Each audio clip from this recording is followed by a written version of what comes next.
But I think for the guys that are going to continue to need to prospect, I think if you want to prospect and you're going to continue to be in this spray and pray mode where you're calling 100, 200 different owners a day and just saying, hey, do you want to sell this building? Where there's this whole new crop of folks that are using DealGround that are calling and saying, hey, I see you've got a 7-Eleven here in Southern California.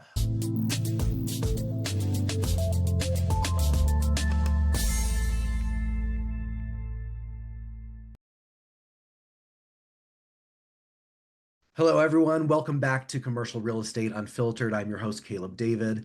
Today, we're going to be tackling a subject with a guest that I'm really excited to dig into, and that is technology in commercial real estate, that is AI, and why the commercial real estate industry has not really embraced, has not been typically very embracing of technology, etc. But our guest today is Dan Mosher. He's the CEO and founder of DealGround, a commercial real estate intelligence platform that brings together 160 million plus property records, AI-powered search, private data management, and deal analytics into a single interface, trusted by brokers and firms nationwide. He is a former Postmates and Yahoo executive who built DealGround to replace the 6 to 10 disconnected tools that brokers use, using AI to turn weeks of research into 30 minutes. Dan, welcome to the show. Thanks, Caleb. Great to be here. Yeah. So Dan, let's talk a little bit about your background. Obviously, you've been with Postmates and Yahoo. What kind of pulled you into DealGround, and what was the thing that kind of triggered you thinking like there's something missing here and I've got a solution for it?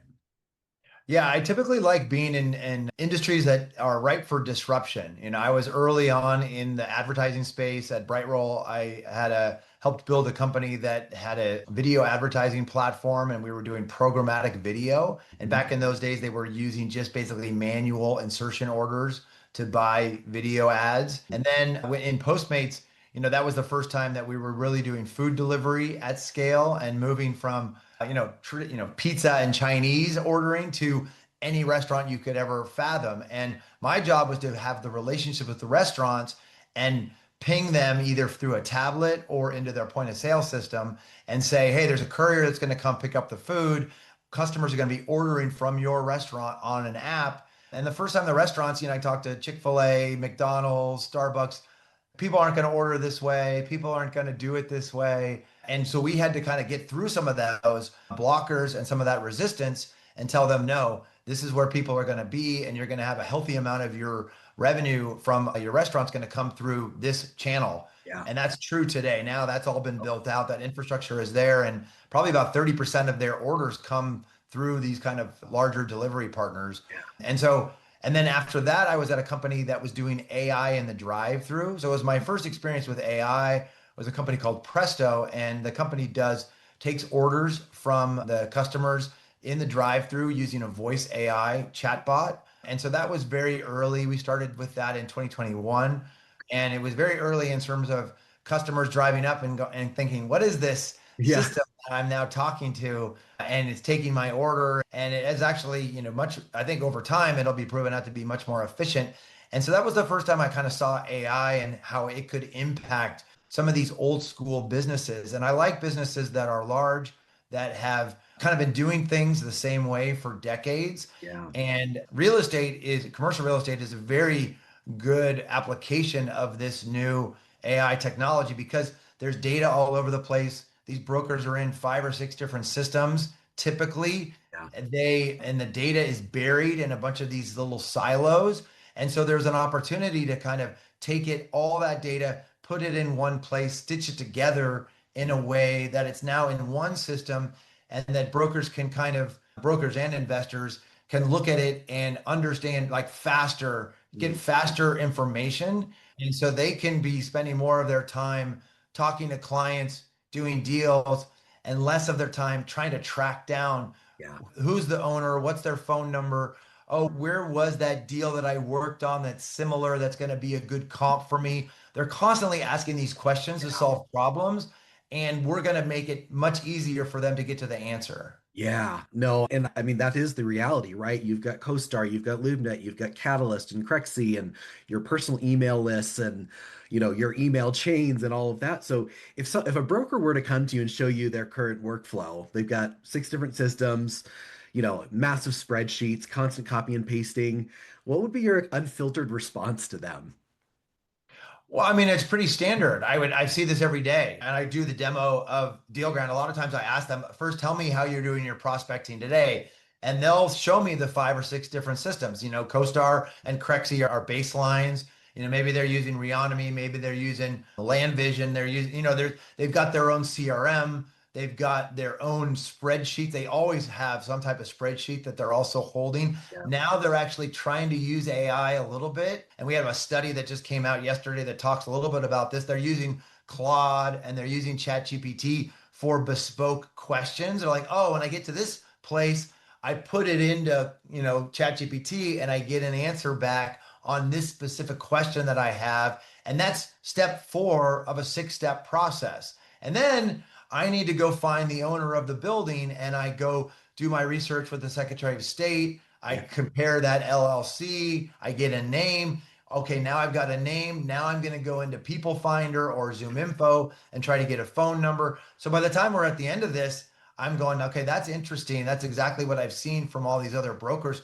What if you could do all that in one system and never had to move out of a single browser? Yeah. And they say, wow, that would be, I don't believe you that you could actually do this in one system. And so then we try to show them like this is also possible today. And so our goal is to consolidate all of those down into one command center so that they never have to leave that system and then they can do everything. And then the other piece is that all the data is then tied together. Right. So, you can have 5 or 6 different systems. That's obviously complicated enough as it is. But then you've got this like data transfer problem because if you're in one system and you're doing one thing, how are you exporting it? Are you transposing data Yeah. manually? A lot of them are taking data and typing it Yeah. into a CRM system. So then there's a user error problem, a fat finger problem. There's all sorts of problems you introduce when you start to transfer data from one to another. And we're saying we're going to carry it through soup to nuts into one system and give them that sort of continuity, which is another important part of it. Yeah, and I find that residential real estate agents typically have a little an advantage because they are utilizing a lot of things like this. I think there's a ways to go there as well. But I think what a lot of people don't realize is how much time brokers spent on researching and just getting to the information is almost like 80% of the time that you're spent working in a day, which if brokers are thinking about it, is like, good Lord, if you could actually be in production and serving quicker results and providing better customer service to your clients. I mean, it seems like a no-brainer, but why do you think that commercial real estate has been one of the last industries to kind of embrace technology, and what's different? What's the cost of this resistance to an individual broker? Yeah, I mean, I think it's an industry that, I mean, data has always been currency in the commercial real estate space. The people that have the best data have an advantage, and a lot of that data has been transferred person to person. So people trade data all the time. An appraiser will call a broker and want to find out about the broker's deal. The broker will then say to the appraiser, yeah, I'll give you this information, but what deals you've been working on and what those things are trading at. So there's always this horse trading going on. And I think that's one of the, and so there's a kind of an interest in kind of, I want my data to be mine and I don't want anybody else to see that. And so that sort of is a natural resistance point for brokers when they say, oh, well, if I put my data into the system, that's a question we get a lot. Is it going to be viewable by everyone? And the answer for us is no, that's your own private data. Yeah. But there still is this attitude of this is the way this has been done in this space for decades. Every time there's a change, it takes a while for the, CRE industry to adopt it. The listings went from paper-based listings to LoopNet and digital listings in the early 00s. And then in the 2010s, you had SaaS come into play, and now you've got things like, Crexi, rose up and was like a new way of doing it. You've got other solutions that came on that were kind of traditional software systems. Those were kind of slower to get adopted in commercial real estate. I think just because the industry seems to be a little bit resistant to change and people do things a certain way. And so we're trying to show them like there's a new way, there's a better way. This is kind of the third. You had the digital listings wave, you had the SaaS wave of the 2010s that brought in a new wave of software systems. And now you've got this proliferated software systems CRM systems, Yep. different systems on transportation and like visits and all those kind of things about data about what's going on in the local area. And now with AI, it's a whole nother sort of paradigm shift that we're trying to bring to bear as a digitally, AI native company, which is a little bit different. That like the wave of the software companies are now trying to bolt on AI. It's a Right. little bit harder than when you're, a net new, when you're starting like us with a clean sheet of paper. You can kind of start with an AI first methodology, and that gives us the ability to say to them, okay, understand this is the way you've been doing things for 3 decades, but Yeah. what if I could save you hours and hours a week and help you close more deals? Would Yeah. that be of interest to you? Yeah. Absolutely. You kind of mentioned that there are some people, and I've started noticing this as well, that CRE brokers are now starting to use tools like GPT and Claude. But what does AI-powered commercial real estate search actually look like in practice? Well, it allows you to kind of pull in multiple data fields into one search and one kind of thread, and make it allows you to do it more as like a what I call like a natural language search. So Mhm. where we're going is to say, rather than, today you go into a map-based interface and you're like, oh, I want to search for Starbucks and I want to search in California. We now have added the layer of like, oh, and I also want to see everything that's got less than 5 years left on the lease, which is not possible in Right. any other system, right? Or I want to see anything with a rent higher than $200,000 a year, but has a building square footage of less than 8,000 square feet, whatever it is. So we allow that kind of that next generation search, but where it's going after that is I'm going to come in with a natural language type search, and I'm just going to say to DealGround, okay, I want to reach out to any KFC in the Virginia, Maryland area that has less than 2 years left on the lease. And I want to call or I want to send an email to each of those owners saying that I've got a buyer for their specific property and here's why they should sell right now. And so it's kind of morphing from just search to actually instructing it to do the work, and it's executing the work now for you. Amazing. Well, what can you walk us through maybe the real use case? I mean, you kind of touched on that, but like, what would it look like if you're trying to identify properties that, they've got maturing debt coming up, and, you know, obviously that, in my experience, is that is something that takes a very long time and multiple steps. So, whether it be that real case use or something else you think would be more relevant, would love to kind of hear. Yeah, one good use case, for example, is I got a couple of brokers that have, a lot of these guys have been doing this for 20, 30 years, and they've got a lot of clients that they've worked with, and they feel like those are their clients. Like they sold those deals to them, or they sold those buildings for them way back when. And every time the years increment by, there's new opportunities that arise. So one of the big ones is show me when there's going to be a rent increase in that building, because that's a great time to call the owner that says, hey, your building, you've got a Starbucks or a Jack in the Box there, and they're going to go from $100,000 to $110,000 in rent in August of 2026. Yeah. You want to get them on the phone in June and say to them, hey, it'd be a great time to market that property right when that rent increase is about to increment. So because the cap rate, all the equations now change, and your Mhm. cap rates can be better because you've got this higher rent that you can now market that property, and you're going to have that rent for 5 years. Might as well market that right now. So a lot of the older brokers that have done these deals before, they're saying, I've got this evergreen amount of clients that are their rent increases are going to be happening. I want to make sure that I'm touching base with each one of those owners right before that's happening, so that I can have and in DealGround you can kind of set it up and say, okay, show me that list of all the properties I've ever sold, or all the properties in this, in Georgia, in Alabama, what have you. And then let me know when those things are happening and give me an alert on that, so I can have that conversation with that owner and say, hey, I'm looking at your property. I'm looking at your lease characteristics.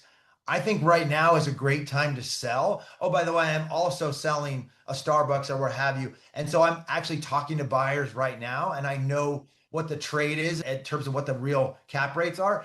And your fact pattern is perfect Mhm. for sequencing into my flow, and let's get that deal done. And so otherwise, either a younger broker who's scouring the information manually is going to make that call and have that conversation. And Yeah. they don't want that because they're like, that's my deal.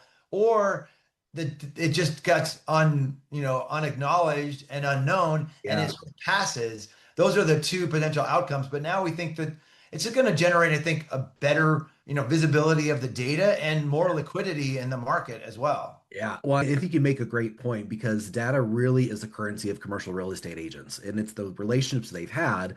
So, what do you think is the most underrated data problem in commercial real estate right now? Well, I'd say the underrated data problem is just, some of this data is just hard to get to, frankly. Like the rent and lease data, it's not really captured in any of the other big systems. No. And I've talked to many brokers that have, 9,000 rows of lease comps in an Excel file, and they've been manually keeping it up to date because they know it's valuable and they have conversations with owners all the time. And maybe they're a tenant rep broker, maybe they're a landlord rep broker. So they want to stay current with it. But that data is really hard because it's hard to keep up. And that's why we think the brochures are such a valuable source of this data because you've got this 30-page document, which was produced anytime the deal is going to be on the market and then sent to these brokers are typically Yeah. sending to 100,000 people. So I think the number one is just the lack of critical data in areas like the lease term and the rental rates. And like if you look at the multi-tenant retail and multi-tenant industrial, as well as some of the multifamily stuff, the different tenant list and what the rent dynamics are within the tenants Yeah. themselves, when those leases are running to, how much they cost. Like that is one of the biggest unknown Yeah. elements. And we're trying to basically get all of this data in one place and allow our customers they can add offering memorandums and there's great data in there, but they can also add that 9,000 row spreadsheet and we'll automatically populate it into the DealGround system. So now it's on a map. I can find it. It's also filterable. So if I Yeah. had like a Starbucks that is, paying $25 a square foot in Southern California in a spreadsheet and I put that into DealGround, now I can search so many all the Starbucks in California that are between 20 and $30 a square foot. Yeah. And that instance will come up, even though it's never been sold, but it was in a spreadsheet because I had a conversation with that owner years ago. And Yeah. now that data is available to me in a way that I can retrieve it when I need it. Yeah. I think this is really exciting. I think it's very forward thinking. And, I've heard so many people talking about AI is going to replace brokers and blah, blah, blah. But in building with AI, you kind of call it the third wave, and so why is this current AI wave a complete and total revolution compared to just another, hype cycle for another product? Yeah, it's just because the models are getting so good and advancing. You've got this ability to not only call upon the entire internet as a corpus of data, and we're having our we have that layered in today where I can say, oh, look at this address on a map. What's the crime rate like at this address? What's the traffic patterns at this address?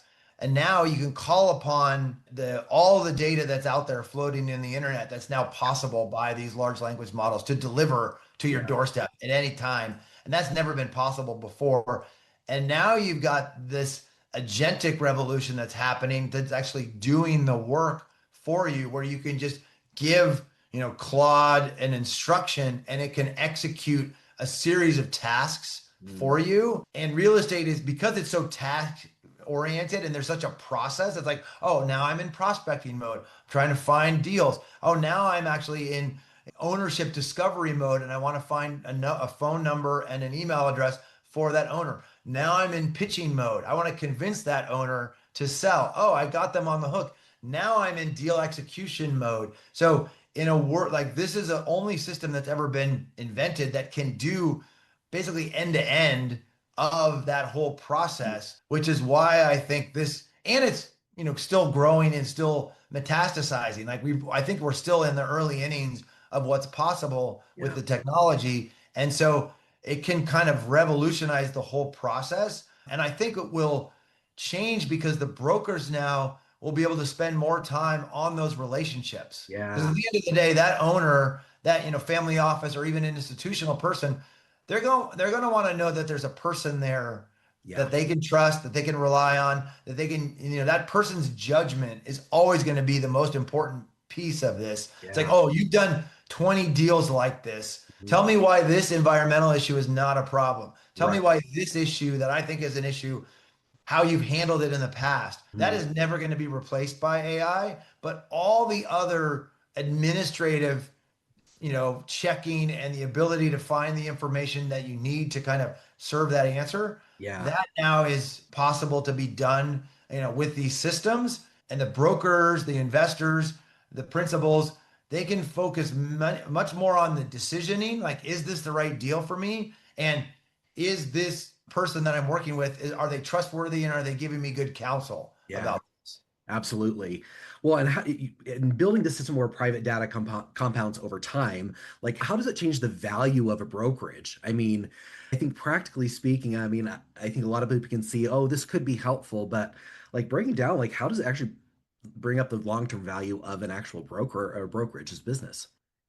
Yeah, I mean, these brokers can build, these guys have done so many deals in the past and they'll continue to do these deals. And every time they do a deal or they come across information, today that information is stored somewhere on a hard drive or in a Dropbox folder and has not necessarily been able to be recalled upon.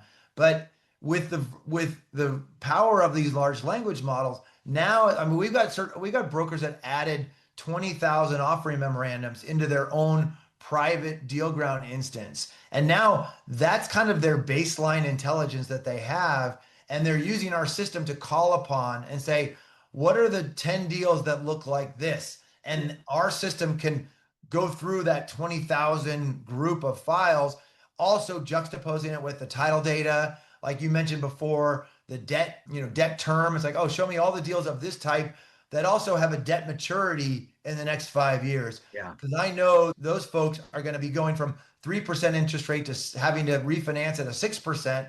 This is the right time to call them. Yeah. And now I've got all of that title data in one place, all of the offering memorandum data, and then of course the ownership name and phone number. And oh, what else do these owners own? So we can look at the address that owner is using to basically do their deed of trust, and Yep. see all the other properties that they own. So we start to build that attribution layer of Yeah. like what different owners own. And then all of this, now you've got this really robust, every broker is going to have this private database of information that only they know. Yeah. And they're motivated to add as much as they can to it and build it so that it's just this massive private data repository. And then once you have like DealGround on top of it, you can ask it basically anything and get perfect information because it's looking at the entire corpus of data, Yeah. which is impossible to do today, but Right. we're kind of Right. bringing the ability to do it. Absolutely. Well, and I mean, you're kind of touching on something that leans into the next question I have is that fear of AI that brokers have, but I mean, obviously this is a very positive thing, and I think we don't hear enough about this, so how do these tools actually empower the human side? And I think you touched a little bit on talking about relationships there, but, also, does it create more time for creative strategy? How can this tool actually kind of help the humans in the business? I mean, I think that's part of it. It's like it frees up their time. I've had one broker who's now using DealGround quoted to me. He said, now I'm getting 20% of my time back during the week. Everyone's busy, everyone's running around like crazy. And usually when they have a deal in escrow, that's 100% of their focus. They want to get that deal Yeah. to the finish line and everything else is like kind of separated. But if our system can free up 20% of their time, that's 20% of their time that's now can be spent on anticipating roadblocks with the deal that they're working on right now. You're creatively thinking about new deals, typically putting together different pieces. It's like, I know I have a couple of buyers over here that are Yeah. looking at this, and I'm kind of keeping it abreast of what's going on in the marketplace, what deals are basically possible. And the brokers are connectors, right? They're trying to tie Yeah. things that they've heard on one side to other, fact patterns on the other side. And so it allows them to spend more time on that connective tissue Yeah. facet of their careers, which is probably the most important thing. And like some of the more experienced guys, it comes second nature to them. Like, Mhm. oh, this thing got moved over here. This guy now owns it. Oh, what I would, that's a, obviously a deal that you can fix up. You can do some TIs, repackage it, sell it for this. Yeah. They can see like the 2 or 3 steps ahead of Right. what any one property is going to be doing. And any of these guys that can actually spend more time on that process of understanding Yeah. what are the different hops that it's going to go through, Yeah. that's going to seriously advantage those folks to spend less time on the, oh, I'm looking up this, LLC at the Secretary of State's office for the umpteenth time and I'm calling this dead phone number, Yeah. for the 20th time. It's like reduce that stuff and increase the deal ideation part of Mm. and then the relationship building piece as well. It's like if I have more time to spend on the ideation, I have more time to spend with clients, understanding their needs, getting a better sense of like what they're trying to do. Yeah. And so when I bring things to them, it's more informed by the data and it's more informed by what I've heard from the Yeah. clients as well, as opposed to just, oh, I did a bunch of work on this and I want to show you the work I've done. Yeah. It's no, it's like I know what you've said to me. You've been very clear with what your buy box is. I'm only bringing you deals that make sense for you, and Yeah. I'm ignoring all the rest. And being able to like that's another really key part of what we bring to the table is allowing some of these guys to be faster with their nose. Yeah. It's like, hey, that does not make sense, and I'm not going to spend a bunch of time researching this because I can already see it's a no, and I've only been I got DealGround data to show me 5 minutes in, this is a pass, and Yeah. I'm on to the ones that are higher probability. Yeah. Well, I think, thinking about production and, that's a huge part of brokerage, right? But it's something that I've learned after being in this for almost 15 years is that how easy we can get to burnout. And so another advantage I see with DealGround is helping you with that work-life flow, and creating, if you're getting 20% more of your time and you've been working 80 hours a week, well, maybe spend some more time with your family, you know? I think that there's the other side of the human element of relationships in your own personal lives. And I think so often we get so driven by deals and numbers that I see this also bringing relief to brokers in their personal lives as well. But what happens to the broker that kind of ignores this and is just, they're now, I mean, information speed is everything right now, I think. But what happens to those who just choose to ignore it? Well, I mean, I think they have a huge disadvantage in the market. And so there's going to be certain guys that have been around longer. They have their clients and they pick up the phone to get their business, Yeah, or they've got their clients that are evergreen, right? They'll continue to sell properties on behalf of those clients. They'll continue to acquire properties on behalf of those clients. And some of those guys will be fine because they've got their relationships and they've got their kind of suite of services that they provide. But I think for the guys that are going to continue to need to prospect. I think if you want to prospect and you're going to continue to be in this spray and pray mode where you're calling 100, 200 different owners a day and yeah, just saying, hey, do you want to sell this building? Where there's this whole new crop of folks that are using DealGround that are calling and saying, hey, I see you've got a 7-Eleven here in Southern California. I see they've got 5 years left on the lease. I'm selling a 7-Eleven similarly right now. I've got 3 other buyers in that are interested. I think your property would make a great acquisition for these that are buyers.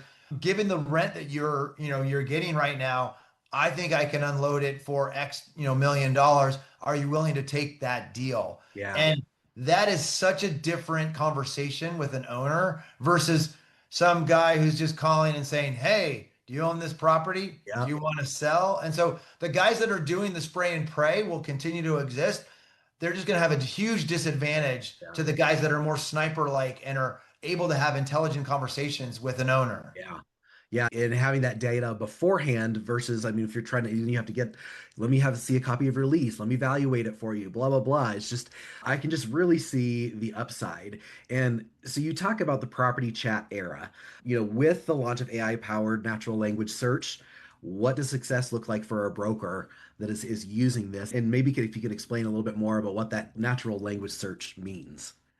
Yeah. So natural language search is instead of, going to a system and saying, I'm looking for this type of asset, I'm looking for multifamily, I'm looking for this size, and kind of specifying it in a set of maps and searches and filters, which is typically what people have been doing for multiple decades. Yeah. It's going into an interface and talking about the intention that you have and the outcomes that you want to generate. And it's like, oh, I've got a buyer and I want to find a multifamily location. Was a guy I was on the phone with the other day. He was like up in Northern California. I was like, I got an 85-mile radius. I want to see everything that is between 4,000 and 8,000 square feet, standalone restaurant business that is higher on the, per square foot side. Maybe it's 100,000 more in rent per year. I need comps like this because I'm trying to land a plane on a deal over here, and I'm trying to show this buyer that there are these, higher end comps. Can I find those? And, in a normal world, that would be, very manual approach. And now in a natural language search, you could just kind of say, okay, show me everything with over 100,000 square, in rent that of this type between these square footages. And oh, by the way, I want to talk to all of those owners too. So generate that list, generate the names and phone numbers of the emails, and even maybe, draft for me an email that I want to send to those guys because maybe I want to have a conversation with them and I want to convince them that, I'm someone they want to talk to. So it's basically natural language is like sharing in prompt. It's kind of like prompt engineering where you're saying, build this for me. Yeah. Instead of building a system using code, you're building a workflow in commercial real estate with an outcome. It's either maybe it's a comp. It's like now I've got Right. 3 comps that are really going to service me in my handling of the objections of that buyer on the other side, or it's I'm prospecting and the outcome is 4 phone numbers. And maybe you can even plug it into like a calling system that's like calling and validating the phone number, or you can just plug it into an email system that's testing the waters and seeing if you can get a response. But it's organizing your thoughts, putting them in a system, and then letting the system execute again using this private data Yeah. that you've accumulated over the years, as opposed to just, you can do that into the standard LLMs today, but you're not going to have the data to be able to execute. Yeah. Well, it almost feels like it's taking the intangible and making it tangible, and in front of you and visible. I'm really excited about this product and what you're doing, and would love to have an offline conversation about a deal ground and how we can incorporate that into our business as well. But where can people find you? What's the best way for people to reach you, follow you, and learn more? Yeah. So, the website is dealground.com, and I'm Dan at dealground.com. If anybody wants to email, and we give demos to any new prospective commercial real estate professional. We have a lot of brokers on the platform today. We have a lot of principals on the platform. We have appraisers. We have some debt guys as well. So almost all the personas in the commercial real estate space are users today of DealGround. We have teams from all of the top 15 firms in the space on the platform as well. And so reach out, get a demo, or log in. You can actually log in and experiment yourself for free, and then reach out to us if you need more education. That's awesome. Well, Dan, thank you so much for the work you're doing to change our industry and make our lives so much better and easier. And we'll make sure that all of your contact information is in the show notes. Thanks for joining us again, and I look forward to continued conversation. All right, thank you. Thank you. If today's episode gave you valuable commercial real estate insights, subscribe, rate, and share it. Connect with me and the David Commercial Real Estate team through the show notes. Remember, real estate is more than buildings. It's about building community. See you next time.